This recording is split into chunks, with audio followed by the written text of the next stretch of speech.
మనం ఇంతకుముందు చెప్పుకున్నటువంటి సిరీస్లో భాగంగా లాస్ట్ సెషన్లో అసలు గోల్ అంటే ఏంటి, గోల్ని ఏ రకంగా సెట్ చేసుకోవాలి, గోల్ ప్రాధాన్యత ఏంటి అనేది మనం డిస్కస్ చేసి ఉన్నాం. ఒక వ్యక్తి సర్వతోముఖాభివృద్ధి చెందాలి అంటే తనకు ఖచ్చితంగా ఒక మార్గనిర్దేశకత్వం అనేది ఉండాలి అని మనం లాస్ట్ సెషన్లో చెప్పుకున్నాం.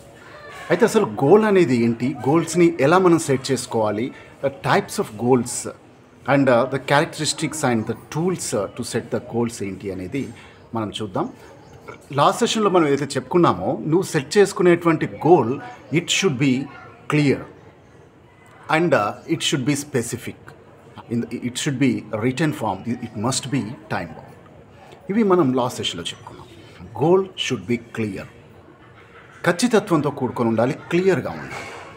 సో చాలామంది గోల్ సెట్ చేసుకోవడము అంటే అందరు ఏమనుకుంటారు, నేను ఒక డాక్టర్ని అవ్వాలి, లేదా ఒక టీచర్ని అవ్వాలి, లేదా ఒక కార్ కొనుక్కోవాలి, లేదా ఒక స్పెసిఫిక్ ఐటమ్ ఏదో ఒకటి చేయాలి, ఇలా చెప్పుకుంటుంటారు.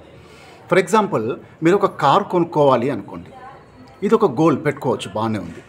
కానీ క్లారిటీతో గోల్ పెట్టుకోవడం అనేది వేరు, గోల్ పెట్టుకోవడం వేరు. మీకు కార్ కావాలి అనేది ఒక గోల్, కానీ అందులో క్లారిటీ ఏంటి, ఎలాంటి కార్ కావాలి అన్న దాన్ని బట్టి మీ ప్రయత్నాలు అనేవి సాగిపోతుంటాయి. సపోజ్ కార్ కావాలి అనుకున్నప్పుడు నీకు నానో కార్ కావాలా, లేదా 4-5 లక్షల్లో ఉండేటువంటి మీడియం కార్ కావాలా, లేదా హై రేంజ్ స్పోర్ట్స్ కార్ కావాలా, లేదా సెకండ్ హ్యాండ్ కార్ కావాలా, ఫస్ట్ హ్యాండ్ కార్ కావాలా. సో ఇలా కార్లలో చాలా రకాలు ఉన్నట్టే మీరు ఎలాంటి కార్ని మీరు తీసుకోవాలనుకోని గోల్ పెట్టుకున్నారు అనేది చాలా ముఖ్యం. ఈ క్లారిటీ ఎందుకు అంటే, ఫర్ ఎగ్జాంపుల్, మీరు ఒక 10 లక్షల రూపాయల కార్ కావాలి అని ఒక గోల్ పెట్టుకుంటే మీ యొక్క ప్రయత్నాలన్నీ కూడా 10 లక్షల రూపాయలు ఎర్న్ చేయడానికి ఏ రకంగా చేయాలి అన్న అంశాలను దృష్టిలో ఉంచుకొని మీ యొక్క భవిష్యత్ విధానాలు కానీ, అంటే ఎకనామికల్ స్టెబిలిటీని కానీ, ఇవన్నీ కూడా మీరు దానికి అనుగుణంగా నడుచుకోవడానికి అవకాశం ఉంటుంది.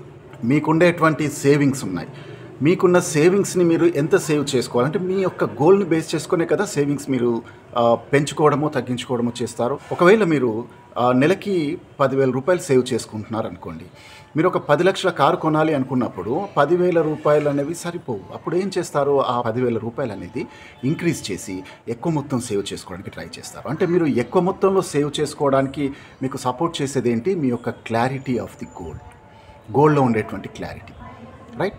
సో క్లారిటీగా లేని పక్షంలో మీరు ఏం కావాలి అనుకునేది మీకు మీరే నిర్ణయించుకోలేని పరిస్థితిలో ఉంటారన్నమాట. మీకు ఒక చిన్న ఇన్సిడెంట్ చెప్తాను దీనికి సంబంధించి.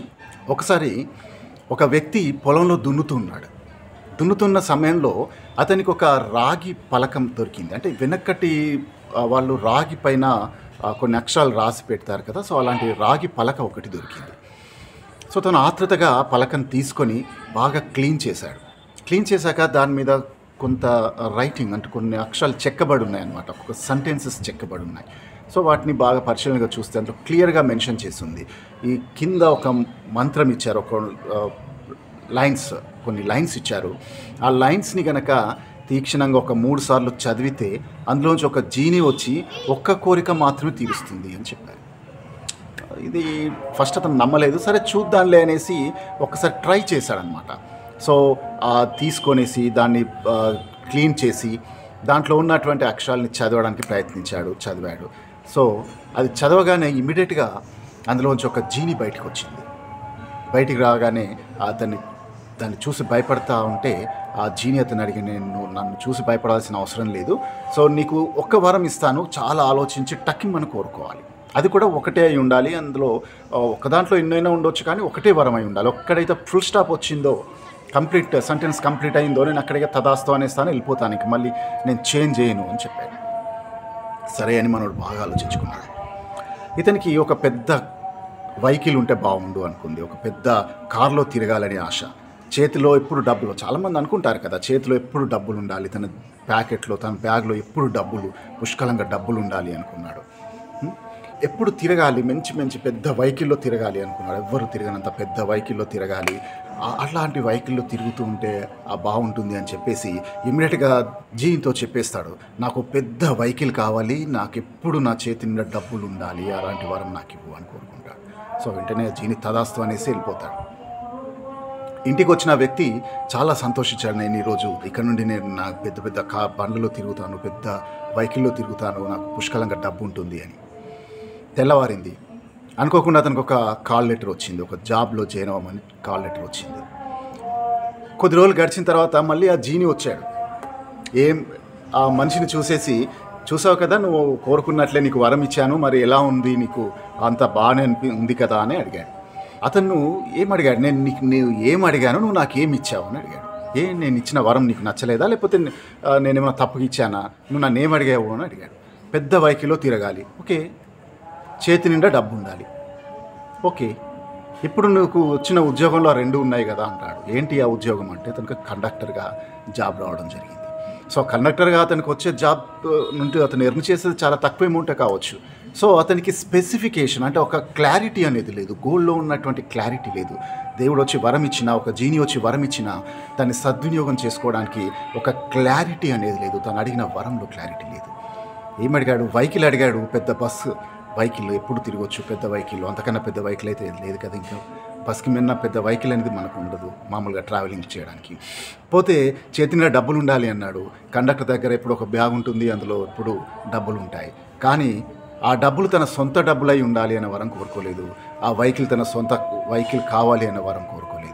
సో ఈ క్లారిటీ మిస్ అయింది కాబట్టి అతనికి వరం వచ్చినా ఆ వరానికి సంబంధించిన ప్రతిఫలాన్ని అతను అనుభవించే స్థితిలో లేడు అనేది మనం ఇక్కడ చూడొచ్చు. మీరు పెట్టుకునే గోల్ ఏదైతే ఉందో ఆ గోల్ ఖచ్చితంగా క్లారిటీతోనే ఉండాలి. సో మీరు ఏం అవ్వాలనుకుంటున్నారు, క్లారిటీతో ఉండాలి. కార్ కావాలి అనుకున్నాను, సో అప్పుడు ఆ కార్ ఏ కలర్ కార్ కావాలి, ఆ స్పెసిఫికేషన్ అనేది ఉండాలి. కలర్ ఏంటి, మోడల్ ఏంటి, సో ఇంత డీటెయిల్గా ఉన్నప్పుడు దానికోసం నువ్వు శ్రమించే శ్రమ కానీ, దానికోసం నువ్వు చేసే పని కానీ నీకు సక్సెస్ని తీసుకొచ్చే అవకాశం ఉంటుంది. కాబట్టి నువ్వు ఏది కావాలనుకున్న జీవితంలో, ఒక ఉద్యోగం కావాలి అనుకుంటారు చాలామంది కూడా, నాకు ఒక ఉద్యోగం కావాలి, నేను ఒక ఉద్యోగం చేయాలి, ఇది నా గోల్, గవర్నమెంట్ ఉద్యోగం చేయాలి. So what type of job, నువ్వు ఏ ఉద్యోగం చేయాలనుకుంటున్నావు అది క్లారిటీ కావాలి.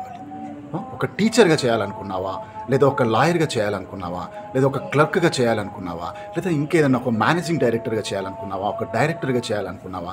సో ఈ క్లారిటీ అనేది లేని పక్షంలో నువ్వు దానికి సంబంధించి సరైన విధానంలో శ్రమ చేయలేవు. దాని పర్యవసానంగా నీకు కావాల్సిన ఆ గోల్ ఏదైతే ఉందో, నువ్వు రీచ్ కావాల్సిన గోల్ ఏదైతే ఉందో దాన్ని రీచ్ అవ్వలేవు. కాబట్టి విద్యార్థులారా, మీరు పెట్టుకునే అంశం, మీరు ఏదైతే గోల్ పెట్టుకుంటున్నారో ఆ గోల్ పెట్టుకునే ముందు దాన్ని క్లారిటీగా రాసుకోండి. అది క్లారిటీగా ఉందా లేదా చెక్ చేసుకోండి. ఒక్కసారి క్లారిటీగా ఫిక్స్ అయ్యాక ఆ గోల్ని మీ మైండ్లో ఫిక్సప్ చేసేసుకోండి. ఆ క్లియర్గా ఉన్న గోల్ని సాధించడానికి ఏమేమి ప్రయత్నాలు చేయాలో అవన్నీ కూడా మీరు తూచ తప్పకుండా చేసినట్లయితే తప్పకుండా గోల్ని రీచ్ అయ్యే అవకాశం ఉంటుంది. మరో సెషన్లో మనం గోల్ యొక్క మరొక అంశమైనటువంటి స్పెసిఫికేషన్ గురించి డిస్కస్ చేద్దాం.